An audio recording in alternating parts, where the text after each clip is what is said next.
Hello everyone and welcome to the channel buckshotbunny. I'm your host Amit, and today in this video I'm going to be sharing with you guys two awesome gameplays and one awesome trick that if you are playing with log bait, you can easily use this trick to punish your opponent really hard if he tries to play any big tank behind the king tower, or you can have awesome fun applying double lane pressure during double elixir time.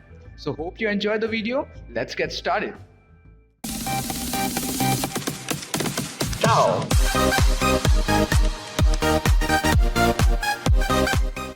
So guys, here we are facing off against Starks from the clan Day vs Night, and one big tip I want to give you is if you are playing with the traditional log bait as I am in this match, one thing you need to do is try to play slow and in the control form and try to figure out what deck your opponent is running. And basically what you need to look for is whatever win condition they have, what is their big spell in the deck, and what all support spell they have. That would highly help you to plan your offensive move for the rest of the match. And most of the time in the ladder, you'll find players using multiple win conditions in their deck. And what do I mean by this is like giant balloon, giant hawk, and what they would do is they would first outcycle their inferno tower with either their giant or their balloon or their hawk, and then they would try to punish you with the secondary win condition they have. Because basically while playing with the log bait, your inferno tower is the strongest answer to the strongest win condition they have. So you need to play your inferno tower really smartly in that situation. Like you can see over here, he outcycled my inferno tower with the elite barbs and then he immediately punished me with the hog rider. Plus I sort of overcommitted with the rocket on the left side tower. But everything is fine because now I exactly know what he is running all about. And as you can see, I was holding off with the rocket as he threw his wizard because I could have rocketed the wizard and the tower together. But I am damn sure that he's gonna support that wizard in at the bridge. And if you pay a close attention over here, I have deployed the rocket even before he has placed his Valkyrie over there. So those are some predictions you need to do sometime in the situation. Be careful about that. That would make you a little bit different from other players. Now the next major tip what I am gonna give you is whenever your elixir resets or you have an inferno tower left out of a defense, what you can do is just throw the princess at the bridge. And what's the major advantage in doing this is, one, it will force an awkward play out of your opponent. Your opponent gonna have to use some cards that were meant to support their offensive push, or whatever they're gonna throw to counter the princess off, your inferno tower gonna just simply melt down. And what will happen with that is you'll just get basically a free princess chip damage at the bridge. So as you can see right now, we are moving ahead in the match, and the second most important thing I want to tell you over here is never ever leak elixir for whatever deck you are playing around with, because if you do so, you are giving a major advantage to your opponent to build a really strong and intimidating push.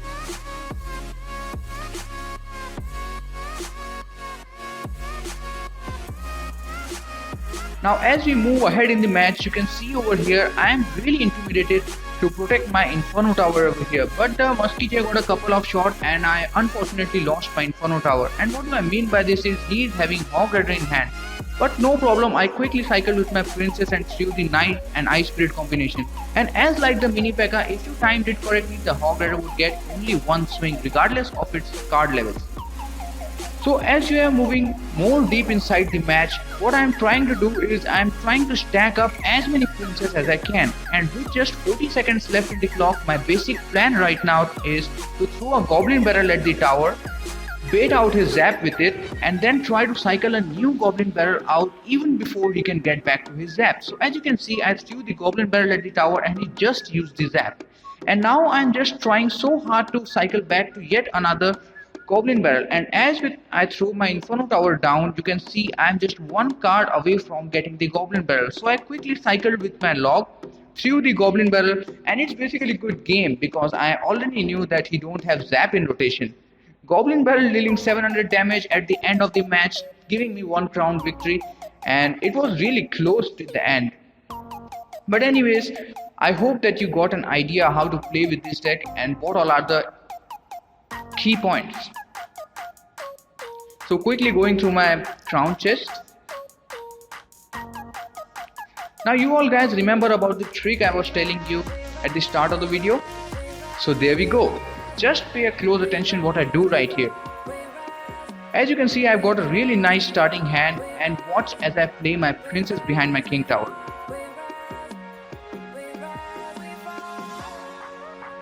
Here goes the princess down, and here comes the arrows from the opponent. That opens the window of opportunity for me, for which I split the goblin gang at the back, threw the knight on the right hand side tower just to confuse the opponent a little bit, and watch on the left side in the meanwhile. Just sweet little ice spirit of 1 elixir tanking for 5 stab goblins, getting me 2500 damage onto the crown tower and giving me 1 tower lead even before the double elixir time. And basically I got 1 tower lead on the left side, and if you compare it with the right side, I have got a decent chunk of damage over there even. So this was the trick, and there are multiple ways you can use this trick in.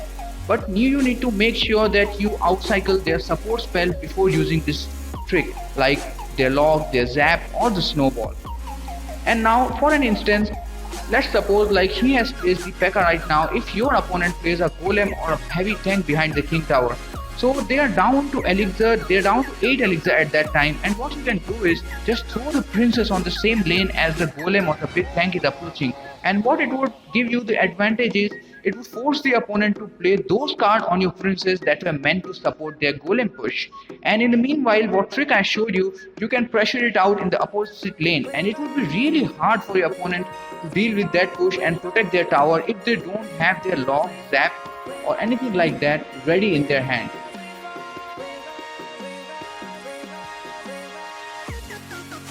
So basically with the 1 tower lead, it's all about defending for the rest of the match, and here I secured my victory. So that was it for today's video. I want to like to mention that this was my smaller account, and in my bigger account I recently cracked a 4300 using the Expo 2.6. And my brother is using the same exact deck which I am showing you right now in this video, but he is having the Tesla version in place of the Inferno Tower, and he is sitting at 4200. So if you are interested to make me a tutorial guide on how I reach challenges 2, please let me know down in the comments below, and I'll try to make that as soon as possible. And recently Supercell is about to release a new card called Goblin Giant. I'm really interested about how the mechanics has been planned. Like till now it is known that it's an epic card for 6 elixir and it's a win condition. It would be basically a big giant goblin carrying 2 spear goblins behind of it. And by far now it is the strangest mechanism I've ever seen in the Clash Royale. So do let me know down in the comments below what do you think about the new card. So that's all about for today's video. Hope you enjoyed the video. If so, please share and like on the video, and subscribe to my channel for more awesome contents like this. Until my next video, peace out.